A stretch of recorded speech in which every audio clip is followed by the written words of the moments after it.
Hello my dear student, welcome to my study channel Akshay classes. जितने भी विद्यार्थी 2025 में इंग्लिश का पेपर देने वाले हैं उनके लिए यह वीडियो बिल्कुल खास होने वाली है, क्योंकि मैं 801 बीजी कोड का इंग्लिश का पेपर लेकर के चलाया हूं, जो कि 7 मार्च को प्यारे विद्यार्थी यही सेम टू सेम छपने वाला है। 100% ये क्वेश्चन प्यारे बच्चों छप करके आएंगे, तो इसलिए पूरे पेपर को ध्यान से देखिए। और अगर यह वीडियो आप सभी को अच्छी लगेगी तो वीडियो को प्यारा सा लाइक कीजिएगा, अपने दोस्त में भी शेयर करिएगा।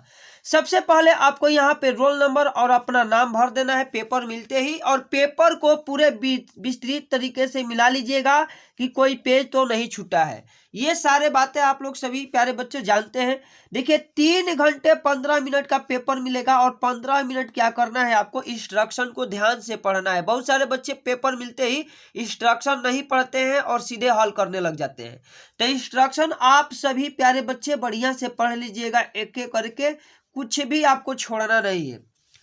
अब चलिए पार्ट ए हम लोग पढ़ते हैं। तो पार्ट ए में प्यारे बच्चों 20 बहुविकल्पी प्रश्न है, और 20 में 20 प्यारे बच्चों मैं आप सभी को पढ़ा दे रहा हूं, बता दे रहा हूं, और आप लोग हल करके आइएगा। साथ ही इस पूरे पेपर का सॉल्यूशन मैं बोर्ड वाली कॉपी पे, जो ओरिजिनल कॉपी होती है, उस पर हम लिख करके आपको बताएंगे कि कैसे लिखना है। कॉपी लिखने का बेहतरीन तरीका क्या है प्यारे बच्चों, ये सभी मैं बताने वाला हूं।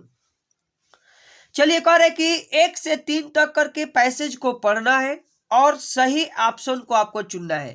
कह रहे कि this is a great lesson for all of us to learn that the all matter the two extreme are alike, the extreme positive extreme negative. तो पूरे पैसेज को क्या करना है, आपको केयरफुली पढ़ना है। आपको शर्ट स्क्रीन लेकर भी पढ़ सकते हैं, आप इसको बढ़िया से पढ़िए, ठीक ना। अब यहाँ से एक क्वेश्चन देखिए कैसे पूछा जा रहा है। We are unable to hear of a sound. कब हम एक ध्वनि को सुनने में मतलब जो है अनेबल है, मतलब कि योग्य नहीं है, यानी नहीं सुन पाते हैं। तो इसका राइट आंसर हो जाएगा इट इज टू लो, जब यह बहुत धीरे हो। ध्वनि जब बहुत धीरे हो तब भी हम नहीं सुनते हैं। इट इज टू हाई, जब बहुत ज्यादा हो तब भी हम लोग नहीं सुन पाते हैं। तो इसका राइट आंसर प्यारे बच्चों हो जाएगा both A and B. Option जो डी है बिल्कुल सही हो जाएगा, ठीक ना। एक एक क्वेश्चन यहां से आपसे पूछा गया है, ठीक है, कि यदि व्हेन जब लो होगा तब पिच लो होगा तभी नहीं सुनेंगे, और जब बड़ी बहुत हाई होगा तभी नॉट हियर। यहीं से आपको क्वेश्चन उठाया गया था। अब चलिए क्वेश्चन संख्या हम लोग आगे बढ़ते हैं, 2 नंबर पढ़ते हैं। 2 नंबर क्वेश्चन क्या है प्यारे बच्चों, 2 नंबर है कि two extreme are like means, मतलब कि टू एक्सट्रीम एक जैसे कब होते हैं, मतलब इसका मतलब आपको बताना है। Extreme positive is better than extreme negative, excess of the anything is not good, we get almost the same result in the both situation, all of the above. तो इसका राइट आंसर क्या होगा, जब 2 चीजें एक जैसी है इसका मतलब है कि we get almost the same result in the both situation. हम लोग दोनों परिस्थितियों में एक जैसा रिजल्ट प्राप्त करते हैं। प्रश्न संख्या 3 आपको पढ़ना है। Which word in the passage is opposite to slow? Slow का आपको अपोजिट बताना है, स्लो का विलोम बताना है। तो स्लो का जो विलोम होता है प्यारे बच्चों वो रैपिड होता है, ऑप्शन बी बिल्कुल सही हो जाएगा। 4 नंबर क्वेश्चन पढ़ते हैं, 4 से 8 तक की। Choose the correct into the option to answer the following, मतलब कि नीचे दिए गए जो है प्रश्न है उसके लिए करेक्ट ऑप्शन चुनिए जिसे हम लोग को भरना है। I will go there with my parents, ये भी हो सकता है। I went there with my parents, ये भी हो सकता है। आई हैड गॉन, यानी कि ऑल ऑफ एबव हो जाएगा, ठीक है। इसका राइट आंसर प्यारे बच्चों डी बिल्कुल सही हो जाएगा, ऑल ऑफ एबव। अब चलिए हम क्वेश्चन संख्या 5 पढ़ते हैं। 5 नंबर हमारा क्वेश्चन है, if you want to know about the new thing you are, यदि आप नई वस्तुओं को जानने का इच्छा रखते हैं या जानना चाहते हैं तो आपको क्या कहा जाएगा। तो इसका राइट आंसर प्यारे बच्चों जो होगा वो हो जाएगा सीधे कि करियस कहा जाएगा, ऑप्शन डी। जिज्ञासु, जानने वाले को करियस कहते हैं, ऑप्शन डी बिल्कुल सही हो जाएगा। अब 6 नंबर क्वेश्चन है कि rearrange the following word cluster to make a meaningful sentence, यानी कि शब्द अलग अलग दे दिए गए हैं, इसको सजा करके एक जो है अच्छा सा सेंटेंस बनाना है। सबसे पहले क्या होगा, subject plus MV1 plus object, इस फॉर्म में जो होता है सेंटेंस होते हैं। तो सबसे पहले आपको देखिए यहाँ है माई और यहाँ है ब्रदर, तो यही हो जाएगा माई ब्रदर, ये सब्जेक्ट हो जाएगा। My brother loves to share his toys, तो इसका राइट आंसर प्यारे बच्चों सी हो जाएगा बिल्कुल। जब इन सारे शब्दों को सजाओगे तो ये आपका ऑप्शन सही हो जाएगा। अब चलिए प्यारे बच्चों हम लोग पढ़ते हैं 7 नंबर क्वेश्चन। 7 नंबर हमारा क्वेश्चन क्या है कि which of the following word in the miss spelled, कौन सा शब्द जो है गलत लिखा गया है। तो एबुडियंस जो है यही पहले ही गलत है, ठीक है। एबुडियंस का सही क्या हो जाएगा, ABUNDANCE होता है, एबुडियंस होता है। ऑप्शन ए ही जो है गलत लिखा था, यही आपको चुनना था। 8 नंबर क्वेश्चन है कि ही जंप्ड, जंप्ड के संग क्या लगाना है, इन लगाना है, इनटू लगाना है, फ्रॉम लगाना है, एट लगाना है। The well to save the drowning girl, यानी कि डूबती हुई लड़की को वह बचाने के लिए कुएं में कूदा, तो इसका राइट आंसर क्या होगा, जंप्ड इनटू हो जाएगा, जंप्ड इनटू। ऑप्शन बी बिल्कुल सही हो जाएगा। अब चलिए 9 नंबर क्वेश्चन हम लोग पढ़ते हैं कि read the passage given below, passage को जो है नीचे वाला को पढ़ना है। Choose the correct option to answer the question that follow, यानी कि नीचे जो दिया गया प्रश्न है उसका आंसर बताना है। 9 नंबर क्वेश्चन है कि in Annie's poem the duckling and father swan symbolic, यानी कि पोयम में जो डकलिंग थी और फादर स्वान था वो किसका प्रतीक है, पढ़ लेते हैं। लिखा है कि I finished my poem and it was beautiful, it was the about a mother duck and a father swan with 3 babies duckling who were beaten to death by the father because they quacked too much. Luckily, Mr. Kissing took the joke and right away he read the poem to class, adding his own comment and to several other the class well.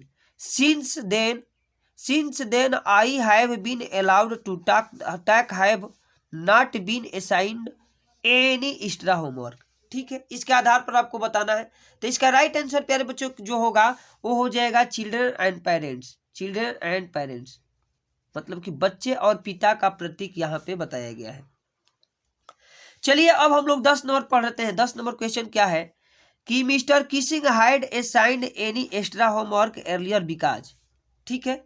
अब इसका right answer हो जाएगा he hated her, Annie was poor in the math, Annie had misbehaved with him, any talked too much in the class। तो इसका right answer प्यारे बच्चों जो होगा 10 का बी हो जाएगा कि any was poor in the math, जो एनी थी वह मैथ में क्या थी, कमजोर थी, इसलिए मिस्टर किसिंग उसको क्या कर रहे थे, तो ज्यादा एक्स्ट्रा होमवर्क दे रहे थे, ठीक है। अब चलिए हम लोग 11 से 13 तक पढ़ते हैं। मडेल्डा पास्ड, ये आ गया प्यारे बच्चों सिलेबस सा। ईयर इन जेल, मडेल्डा कितने वर्षों तक जेल में रहा, तो इसका राइट आंसर सीधे सीधे क्या हो जाएगा, तो इसका राइट आंसर हो जाएगा 27 ईयर, 27 वर्षों तक। अब 12 नंबर क्वेश्चन है कि mahseer is a fund in कर्ज, महासीर एक क्या है जो पाई जाती है, ठीक है, समुद्रों में पाई जाती है। तो इसका राइट आंसर क्या हो जाएगा प्यारे बच्चों कि a large fresh water fish, a large fresh water fish है। ऑप्शन ए बिल्कुल सही हो जाएगा। अब हम लोग 13 नंबर क्वेश्चन पढ़ लेते हैं कि the bus conductor was a rude man, jolly man, selfish man, strange man. जो बस कंडक्टर था वो कैसा आदमी था प्यारे बच्चों, ये आपको बताना है। तो जोली मैन था, ऑप्शन जो बी है बिल्कुल सही हो जाएगा। अब 14 से 15 नंबर क्वेश्चन पढ़ लेते हैं कि read the given extract and choose the correct option to the answer the following question. Don't bite your nails Amanda, don't hunch your shoulder Amanda, stop that slouching and sit up straight Amanda. ये आपको बताना है कि who is speaker in the above line, ऊपर वाली line में कौन यहाँ पे स्पीकर का काम कर रहा है, वक्ता का काम कर रहा है, तो हर पेरेंट्स, उसके माता पिता। राइट आंसर बी सही हो जाएगा। अब चलिए हम लोग पढ़ते हैं 15 number question. The speaker is speaking like this because, ये आपको बताना है। तो इसका राइट आंसर प्यारे बच्चों हो जाएगा कि instruction can make Amanda behave the better, मतलब कि जो निर्देश है अमांडा के व्यवहार में अच्छा चेंजिंग लाएंगे। 16 से 20 तक पढ़ना है कि choose the correct option to answer the following question, मतलब कि नीचे दिए गए प्रश्नों का जो है सही से आप लोग उत्तर दीजिए। कह रहे हैं कि it was the a temptation to keep Tricki on the permanent guest because, ये भी जो है आपको बताना है कि परमानेंट जो ट्रिकी थी परमानेंट गेस्ट कैसे बन गई, ये आपको बताना है प्यारे बच्चों। तो इसका राइट आंसर क्या हो जाएगा कि mister Pomfrey sent a lot of eatable that the doctor enjoyed, ठीक है। अब 17 नंबर क्वेश्चन पढ़ना है कि अनिल टाट हरि सिंह टू, अनिल ने हरि सिंह को क्या सिखाया, तो क्या सिखाया था, तो cook right and add number, यानी कि भोजन बनाना, लिखना और संख्याओं को गिनना सिखाया था।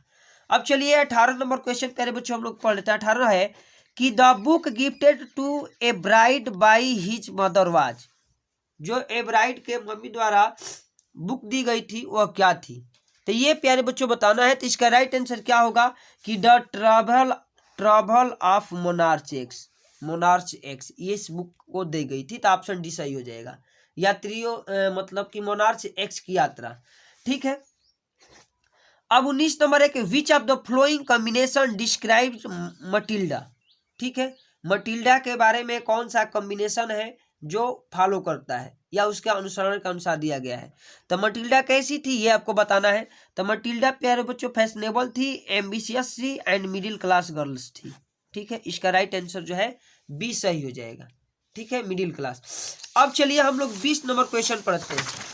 20 नंबर क्वेश्चन पढ़ने के बाद हम लोग बताएंगे प्यारे बच्चों कि Bholi was sent to school because, Bholi was sent to school because, Bholi ने स्कूल गई क्यों, क्यों भाई, her father felt compelled her to do so, her mother wanted her to get educated, या everybody else sent to his daughters to school, या it was necessary for her marriage, या उसके शादी के लिए यह जरूरी था। तो इसका राइट आंसर क्या हो जाएगा कि her mother wanted to get educated, उसकी माता उससे शिक्षा देना चाहती थी।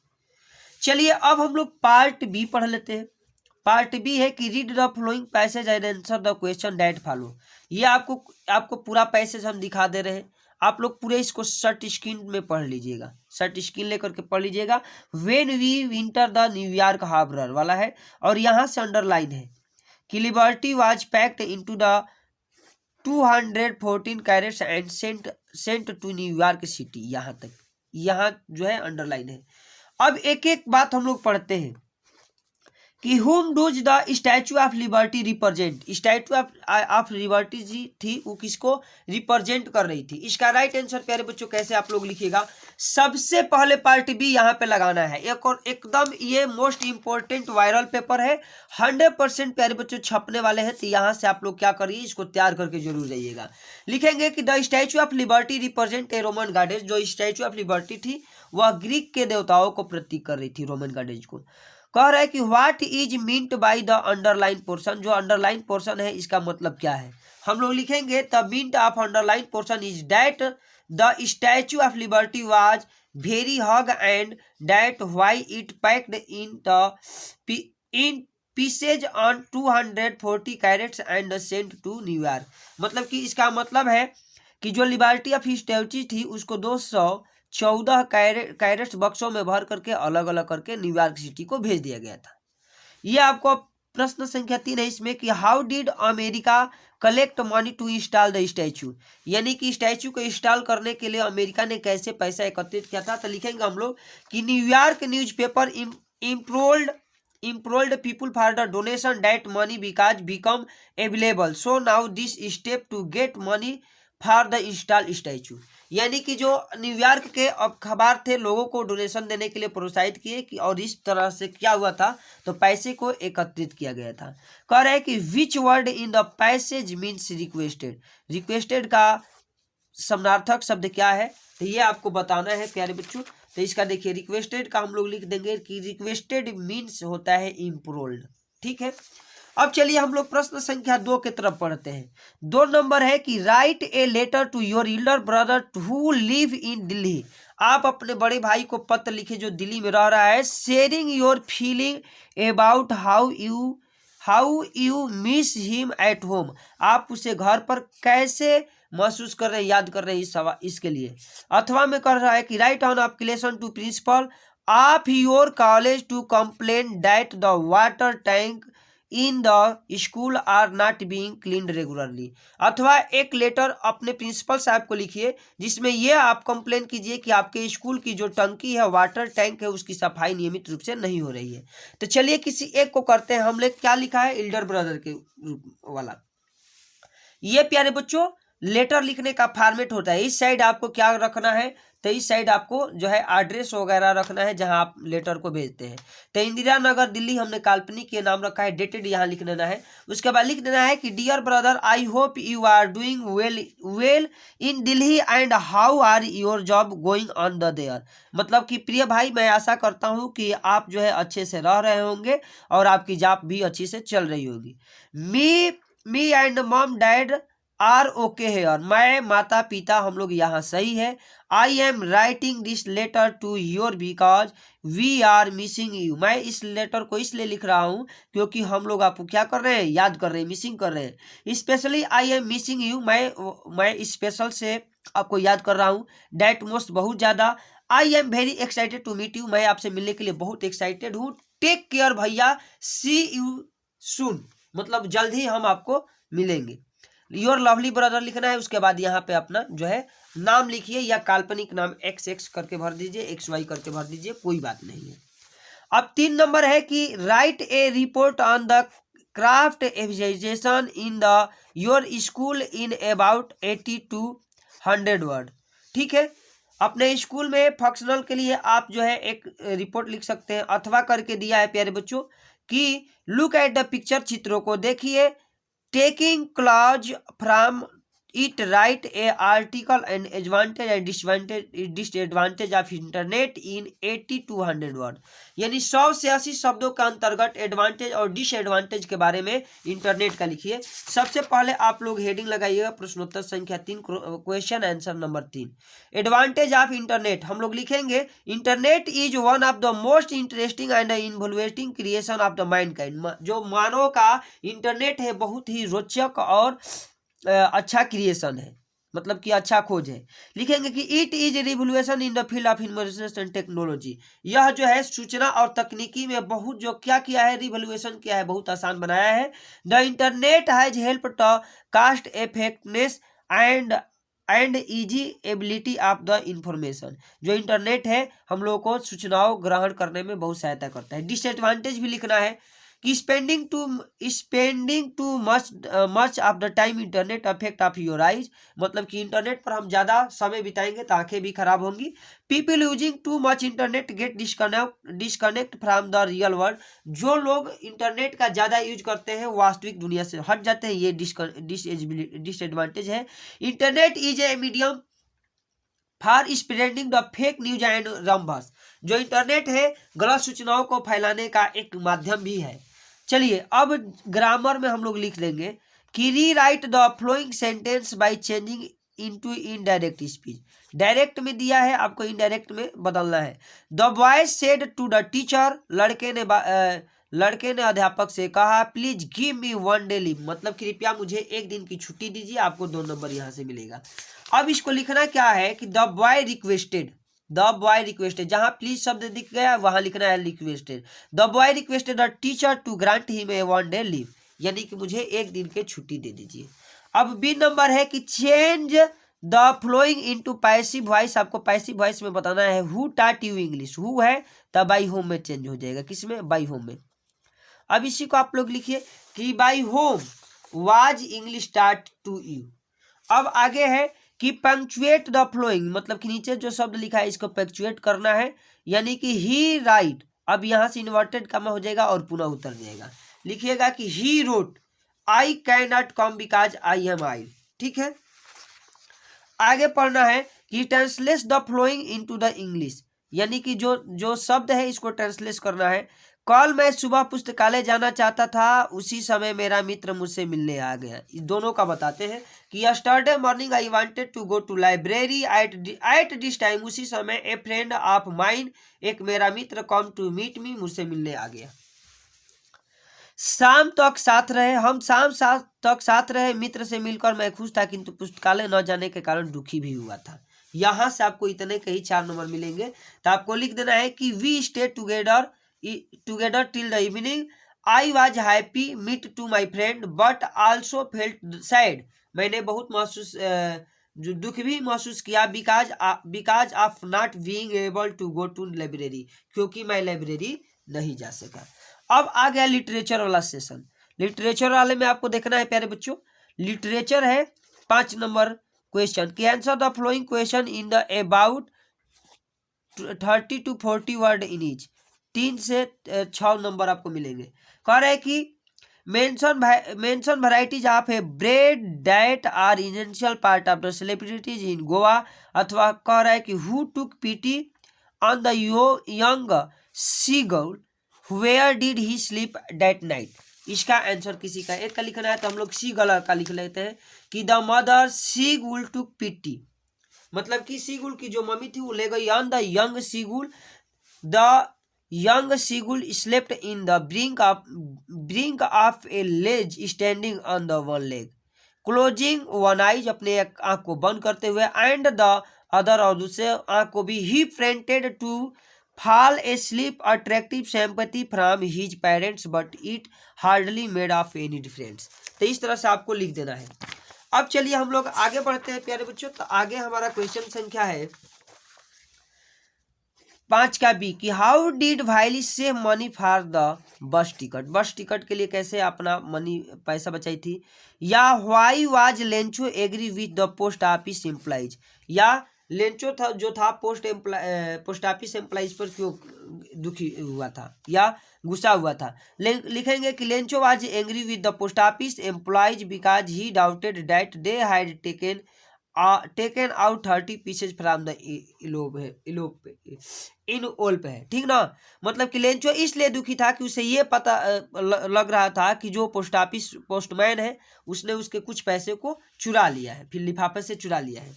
अब आपको लिखना है 6 नंबर यहाँ से क्वेश्चन कि answer the any one of the following in 60 word, यानी कि 60 शब्दों में लिखना है। 40 नंबर में लिखेगा कि what lesson did Kisa Gotami learn in the end, Kisa Gotami ने अंत में क्या सीखा। How did Mandela idea of the freedom change with the age and experience, ठीक है।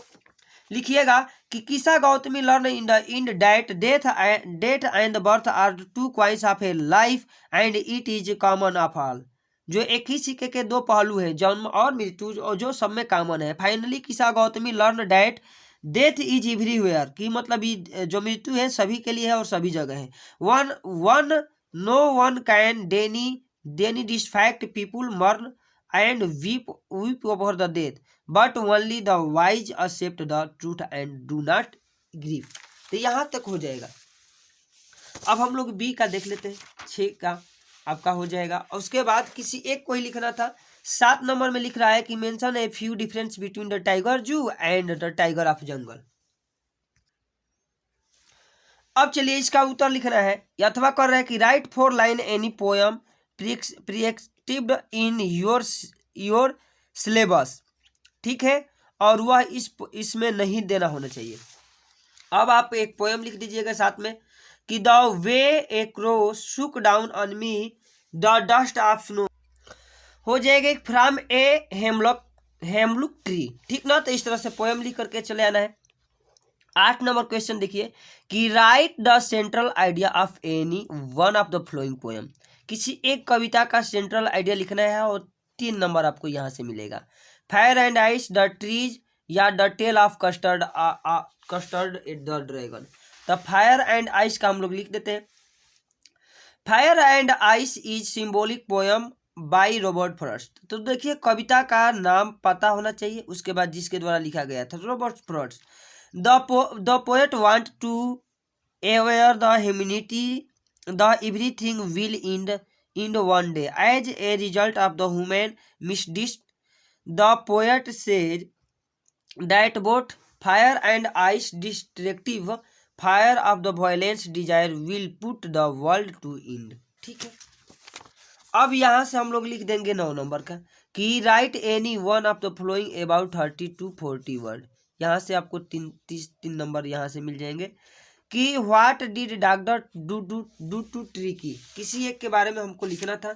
अब यहाँ से हम लोग लिख देंगे प्यारे बच्चों कि Tricky was treated by doctor Herriot without medicine or surgery. He control the amount of food he ate and gave him plenty of the water. He made Tricky played and exercised with the other dogs in the surgery. Tricky gained energy. Tricky ने इस प्रकार से ऊर्जा प्राप्त की। उसके बाद 10 number है कि answer any one following in the about 60 word. 60 शब्दों में किसी एक पर जो है लिखना है। अब लिख रहा है कि what could have happened if Matilda had not lost the necklace. अब यहाँ से हम लोग लिख देंगे कि Matilda would thus have known that the jewels in the necklace were not real diamond.